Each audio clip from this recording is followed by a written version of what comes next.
আসসালামু আলাইকুম রহমতুল্লাহি ওবরকাতুহু। প্রিয় দর্শক ভাই বোন বন্ধুগণ, আপনাদের সবাইকে আমন্ত্রণ। আমি ডাক্তার মোহাম্মদ রফিকুল ইসলাম আপনাদের সাথে আছি। আজকে যে ওষুধটা আলোচনা করছি সেটা হলো ফ্লোরিক অ্যাসিড।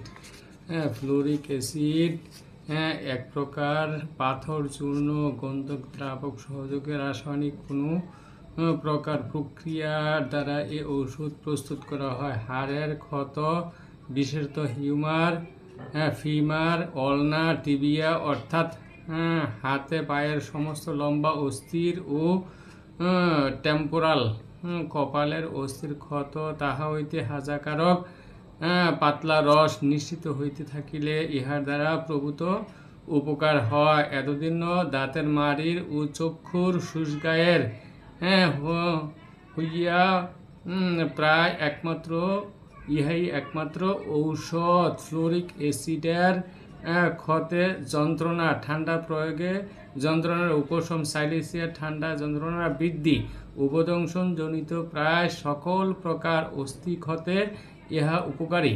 ইহার রোগী অল্প বয়সে বৃদ্ধের মতো দেখা যায়।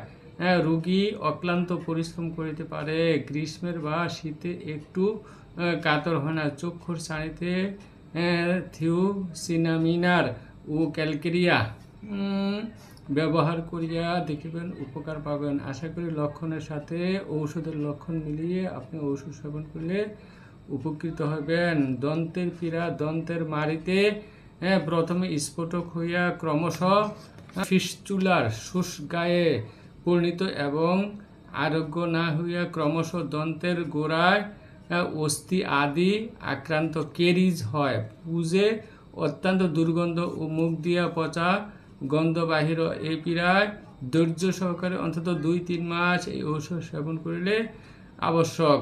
অস্থি কিংবা দন্তের ক্ষতে সাইলেসিয়া ব্যবহার করিয়া অনেকটা উপকার পাইয়াছে, কিন্তু পীড়া সম্পূর্ণ আরোগ্য হইতেছে না।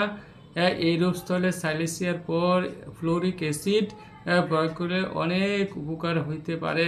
আশা করি লক্ষণের সাথে ঔষধের লক্ষণ মিলিয়ে আপনি ঔষধ সেবন করলে উপকৃত হবেন। পুরাতন ক্ষত চিহ্ন পুনরায় লাল হইয়া উঠে, পাকে গা হয়, এই ধরনের লক্ষণে ফ্লোরিক অ্যাসিড অত্যন্ত কার্যকর। আঙ্গুল হারা অস্ত্র করিবার পর ক্ষত এবং তাহাতে ঠান্ডা জল লাগাইলে যদি যন্ত্রণার উপশম হয় তবে ইহাতে উপকার হইবার সম্ভাবনা থাকে। আশা করি লক্ষণের সাথে ঔষধের লক্ষণ মিলিয়ে আপনি ঔষধ সেবন করলে উপকৃত হইবেন।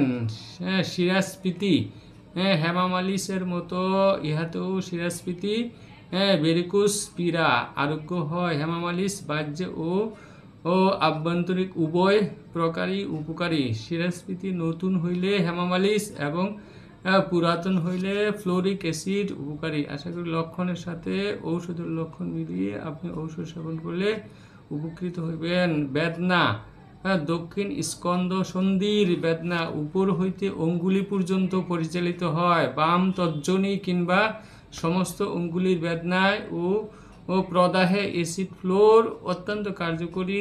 সমুদয় হস্তের ফুলা ও ফুলা স্থান প্রথমে অত্যন্ত গরম হয় ও তাহাতে যন্ত্রণা থাকে, পরে পাকিয়া যায়। ইহাতেও ফ্লোরিক অ্যাসিড অত্যন্ত কার্যকরী ঔষধ। আশা করি লক্ষণের সাথে ঔষধের লক্ষণ মিলিয়ে আপনি ঔষধ সেবন করলে উপকৃত হইবেন।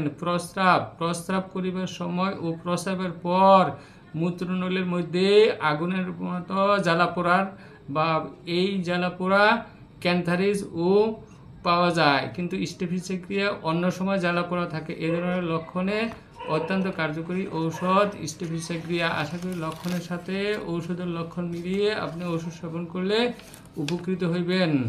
চর্মপীড়া, কোনো চর্মপীড়ায় অসহ্য চুলকানি থাকিলে ফ্লোরিক অ্যাসিড উপকারী। মেজোরিয়াম উচ্চ শক্তি দ্বারাও অনেক সময় চুলকানির পাঁচড়া, একজিমা ইত্যাদির অসহ্য চুলকানি নিবারিত হয়। ফ্লোরিক অ্যাসিড শরীরের ভিন্ন ভিন্ন অংশ অল্প পরিসরে স্থানে উদ্ভিদ নির্গত হয়। রোগীর চর্ম শুষ্ক ও খসখসে থাকে।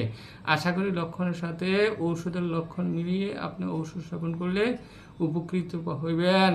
পাকস্থলীর পীড়া, অজীর্ণ রোগে পেট ফুলা, পেট বেদনা ও পেটে যন্ত্রণা রোগীর অত্যন্ত পিপাসা হয়, কেবলমাত্র ঠান্ডা পানীয় পান করিতে ইচ্ছা করে, একটু আহারের ব্যতিক্রম হইলেই অসুখ করে, পিত্ত বমি হয়, সর্বদা হেউ হু করিয়া ডেকুর উঠে ও বায়ু নিঃসরণ হয়, তাহাতে রোগী উপশম বোধ করে। উপরোক্ত পীড়াগুলি ভিন্ন সাইনোবাইটিস, হাঁটুর গাঁটে প্রদাহ, উদুরি বিশেষত মাতালদের লিভার শক্ত ও বড় হওয়া, হাইড্রোথোরাক্স, বুকে জল জমা ইত্যাদি লক্ষণে অত্যন্ত কার্যকরী ঔষধ। নাসিকায় পুরাতন সর্দি, গলগণ্ড, গলার ভিতর উপদংশের ঘা, নাকের ভিতর পচা ঘা, উজিনা, কানে পুজ, মাথার চুল উঠা, টাক জডুল নেবি, ক্ষত আরোগ্য হইয়া পুনরায় লাল হইয়া উঠা ও চুলকানি প্রভৃতি পীড়াগুলিতেও ফ্লোরিক অ্যাসিড অত্যন্ত কার্যকরী ঔষধ। আশা করি লক্ষণের সাথে ঔষধের লক্ষণ মিলিয়ে আপনি ঔষধ সেবন করলে উপকৃত হইবেন। সঠিক ডায়াগনোসিস, অরিজিনাল ঔষধ রোগ আরোগ্যের সহায়ক। ধন্যবাদ।